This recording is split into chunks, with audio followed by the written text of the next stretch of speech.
This is Chapter 18, The Impossible Dream. The Chief Inspector is not alone. He's brought two officers with him, and all three of them squint into the rain. "Where is he?" the Chief Inspector asks. "Before I tell you, I need you to promise not to hurt him." The Chief Inspector slaps me across the face. "I'll hurt who I like," he says. "Now, where is he?" "He doesn't know you're coming, so it'll be better if I talk to him." I get another slap. "I'm warning you. You either tell us where he is, or you can share a cell with your Kuranaga father." I rub my cheek. "Follow me." We walk around to the side of the factory. The two officers draw their revolvers and hold them out in front, just like in the movies. Except the real bad guy isn't the one hiding in the bin. He's the one with his hand on my shoulder, keeping me in front, like a human shield. "If this is a trap, I'll break your neck before you can scream," the Chief Inspector mutters, digging his fingers into the soft muscle around my spine. I come to a stop. "Which one?" he hisses.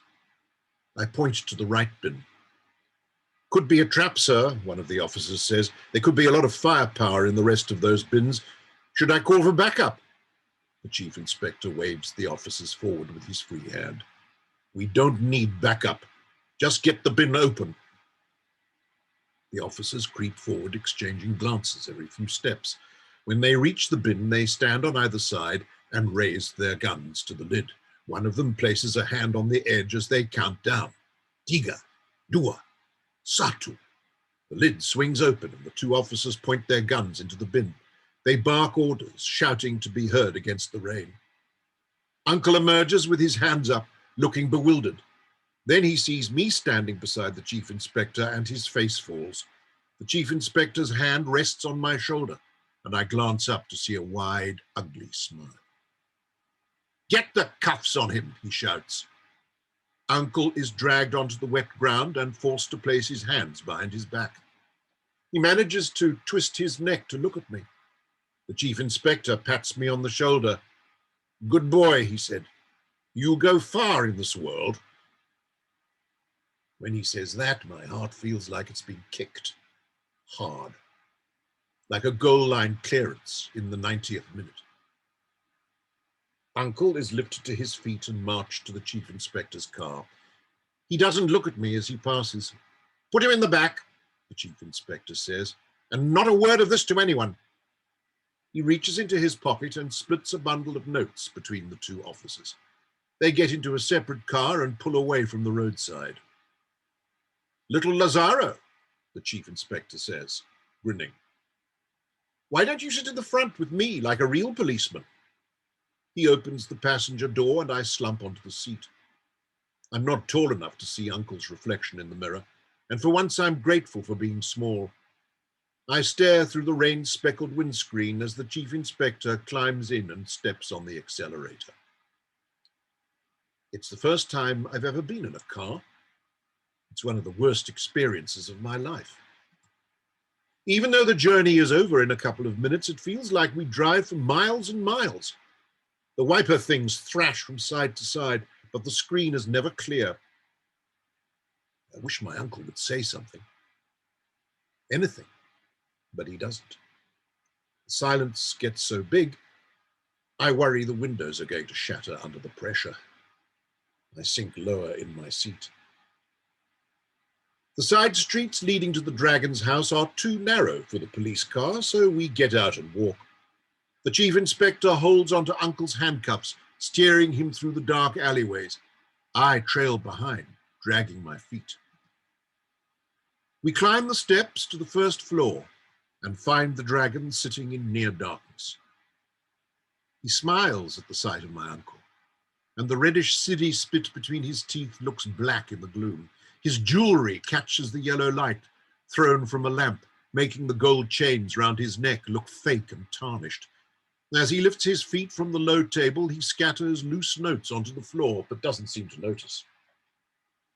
I've never seen the Dragon stand up to greet anyone, but he hauls himself out of his chair and holds Uncle up by the shoulders. "Aaron," he says, still grinning. It's a pleasure to meet you. Then he turns to the chief inspector and frowns. Why is this hero handcuffed like a petty thief? The man is our guest. Untie him. I thought it best, brother. He has a reputation, you know. Reputation, the dragon scowls. Yes, I know. He has a reputation for escaping from a high-security prison. What use do you think those bracelets are going to be? The dragon spits on the floor in his brother's direction. The chief inspector pulls a face but shuffles over and unlocks the handcuffs. How did you find him anyway? The dragon asks, returning to his seat. Did the old woman turn him in? No, it was the boy. The dragon notices me for the first time. You're a real bad man, little Lazaro. Not many people could betray their own family. It's not easy, I know. I'm sure you heard the rumor about one of my brothers who lost his fingers in an accident. The chief inspector shuffles uncomfortably. My uncle doesn't flinch. I look at the floor. Shall I make a call to the station? The chief inspector says, changing the subject. Release the boy's father? The dragon waves a hand. For the first time since he was arrested, Uncle glances across at me. Let's see whether Aaron is willing to demonstrate a bit of family loyalty first. The dragon interlocks his fingers into one huge fist, the heavy rings jostling against each other for space. You see, Aaron, you've arrived at a rather traumatic time for your family. Your brother Elvis is currently being questioned for information about your whereabouts. He says he doesn't know anything. What he doesn't, Uncle says through gritted teeth. Well, that's what the chief inspector needs to be sure of before he can release him. In the meantime, Elvis's family, your family, are struggling to pay the rent, and it won't be long until your mother, sister-in-law, and nephew are fighting for a shack in the slums. The dragon looks at me and smirks. Ha! Although maybe you feel some of them might deserve it. Uncle takes a deep breath and fixes the dragon with his dark eyes. So what do you want? I want you to help me. Right now, there's a container truck sitting outside the factory where your nephew works. It's full of football boots, hundreds and hundreds of pairs. We're talking billions of rupiah, and it will still be there all day tomorrow and all night before someone drives it to the port on Monday morning. The dragon pauses to fire a watery jet of spit over his shoulder. Now, this isn't a Jakarta street stall we want to rob. This container belongs to some rich Americans, and when they find out what's happened, they won't just let it slide. My brother won't be any protection against a foreign investigation, so we need someone who can break into the truck without leaving a trail. Someone like you, Aaron. Uncle shakes his head. It can't be done, he says.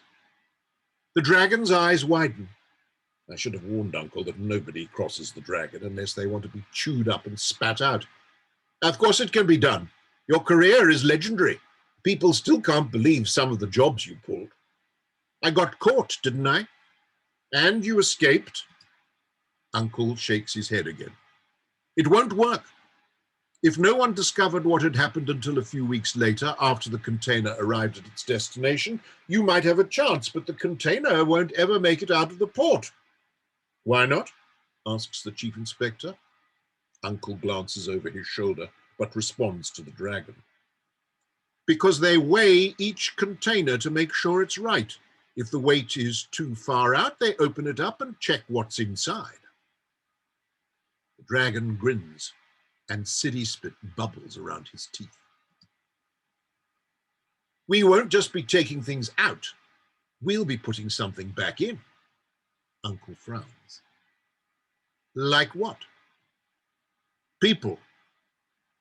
People, I blurt out, but the dragon ignores me. For every pallet we remove, we'll replace it with someone who has paid to get out of this place. The dragon looks at me. You might want to consider it too, little Lazaro. If you've got 1 million rupiah to spare, I'll book you a space. Uncle rubs a hand across his face. And if I help you, my brother? Will he be released, my brother? Of course, the dragon says. And then what? Your brother hands me in and gets a medal? The dragon and the chief inspector exchange a glance. We can keep you out of prison, the dragon says, sitting forward in his chair. Do this for us, and we'll give you a new life, a new start for you and your family. And I'm supposed to just take your word for it, Uncle says, looking from the dragon to the chief inspector and back again. Not that it matters. It's not like I have much choice. Then he looks at me. I came here to make things right with my family, and if this is what it takes, then that's what I'll do. The dragon smacks his hand down on the arm of the chair. Then it's settled. You can stay here tonight. We'll get you a change of clothes and something to eat. Do you want me to send for anything else, brother? Uncle stares at the dragon. I just want a meal and a bed, that's all. We'll send someone out for food. You can have anything you want.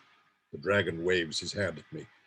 Why don't you go home, little Lazaro, and remember to keep what you've heard to yourself. Otherwise, you will end up in a cell with your father and your uncle, while the women in your family work for me. My hands curl into fists. I want to beat the dragon's smug expression into his skull, but I notice that Uncle isn't looking at me, and the stillness in his eyes calms me down. It's okay, Buddy, he says. Go home now. I can't believe how much he looks like Dad.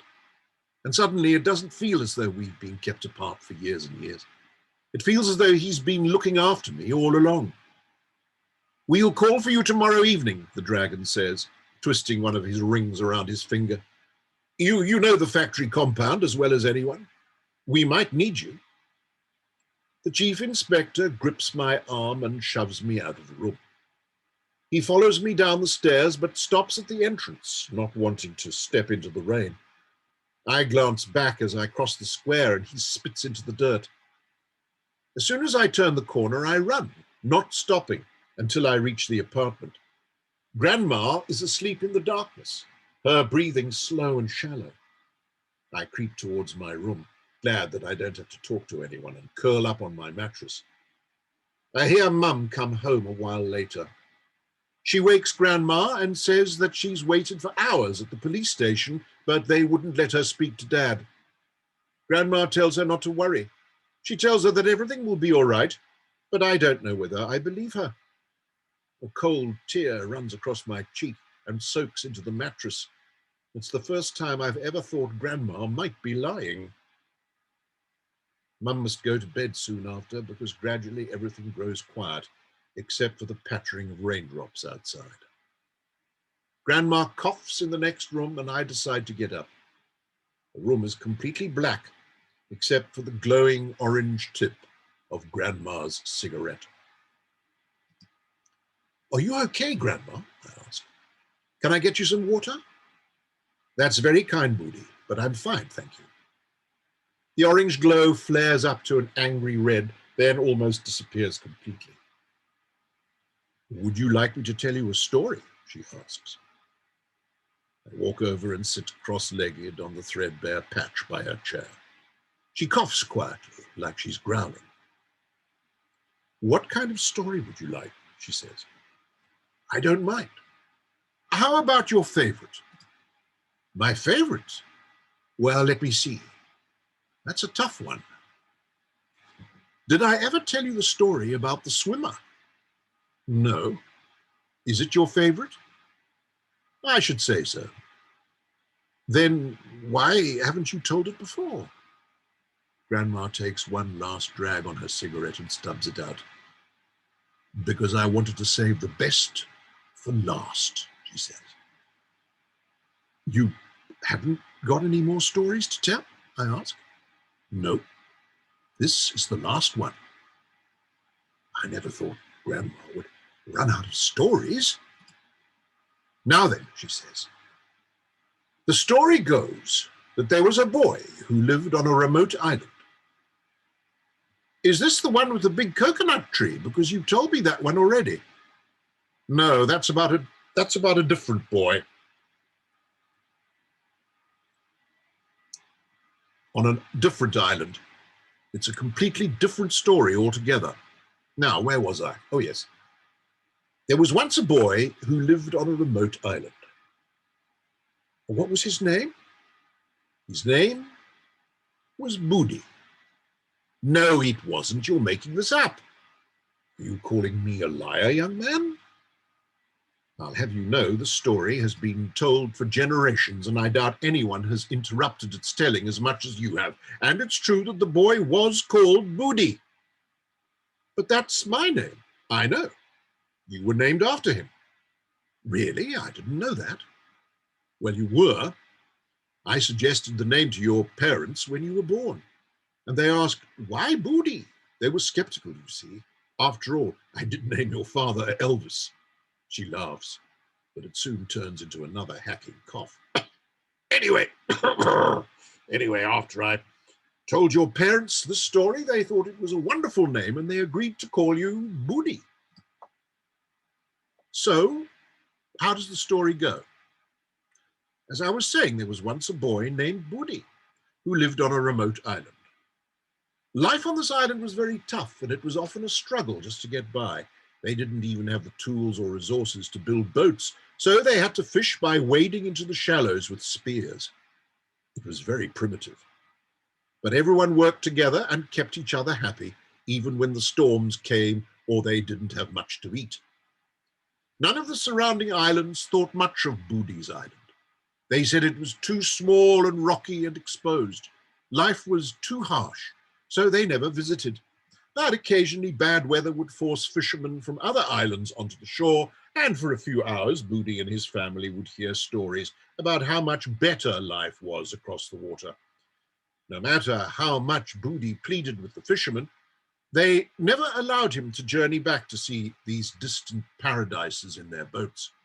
He was well and truly marooned. Grandma stops, and after a while I begin to think she might have fallen asleep. Then I hear a rattling sound. All of a sudden, a flame bursts into life, throwing white light onto her face. It makes her look very pale, and all the little wrinkles lengthen and multiply as she sucks on the end of a new cigarette. She shakes her hand, and the match goes out. What happened next, Grandma? Did he get off the island? All in good time. There's no rush. One night, there was a terrible storm that felled a lot of the trees the islanders relied on for food and shelter. When the skies finally cleared, things were worse than ever. That's when Boody decided that he had to get off the island. But how? They didn't have any boats, remember? I know. And Boody knew this as well as anybody, but there's one thing I haven't mentioned yet. Boody loved to swim. He went out into the ocean every day, not just to fish, but to swim between the waves. He used to circle the island, which admittedly wasn't very far, and dive underwater to see how long he could hold his breath. The only problem was that the nearest island was little more than a smudge on the horizon, and that's a long way even for a good swimmer. Still, times were very tough on the island, and Boody knew he had to do something. So the day after the storm, just after sunrise, Boody announced that he would swim to the next island. As you might imagine, the islanders were full of discouragement. What about the sharks and the jellyfish? One of them asked. The currents will drag you out to sea, another said. It's too far, they all agreed. Of course, Boody knew this. He knew how great the dangers were, but to do nothing might prove equally perilous. Indeed, the only people who supported his decision were his family and his friends. But weren't they worried about him? And wouldn't they be sad if he went? Of course. But they knew it was for the best, and so they were happy to see him go in a sad way. They watched him wade out into the ocean and followed him for as long as possible. Soon, he was just a speck in the waves, and then they lost sight of him altogether. You see, sometimes you have to go it alone. Miles away from land, with aching arms and tired legs, Boody must have felt miserable, lonely, and afraid. But I'm sure he also knew that even during times of desperate isolation, you are never truly alone. There is always someone rooting for you, Always someone who believes, and he knew that if he never stopped kicking, he would get there in the end. You must never give up, Budi. You must keep kicking. I believe in you. Grandma falls silent, and in between drags, I hear her heavy breathing. What happened next? I asked quietly. Did he make it? What do you think? I'm not sure. I hope so. The glowing orange tip dances in the darkness as Grandma adjusts her position. You fell out with your friend, didn't you? How do you know that? There isn't much that gets past an old lady like me. Do you want to talk about it? Not really. I rubbed my side where Roshi punched me and suddenly realized that I do want to talk about it, more than anything. Roshi said that I'll never become a professional footballer and that I'll never see Kieran Wakefield play at the Bernabeu. He pinned me to the ground and punched me as well. Even though it's Grandma and even though I know she can't see me, I feel ashamed. That's not very nice of him. I thought Roshi was a friendly boy.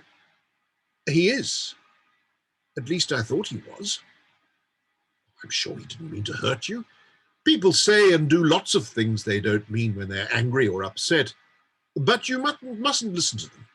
Don't let anybody tell you something is impossible. Impossible is nothing. Grandma's cigarette crackles and glows as she takes another drag.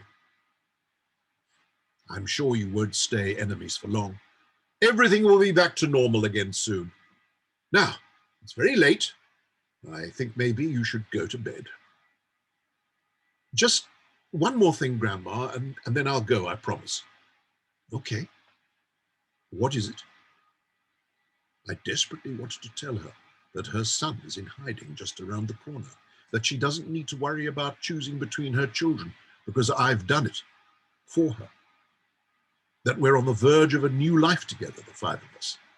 But then I remember the dragon's warning about how he would ruin us all if I mentioned anything, and I changed my mind. Sometimes sharing is the selfish thing to do. Did you ever get to meet Elvis? I asked. Grandma chuckles. I wondered what you were going to ask me then. But did you? Grandma sighs. Yes, just once.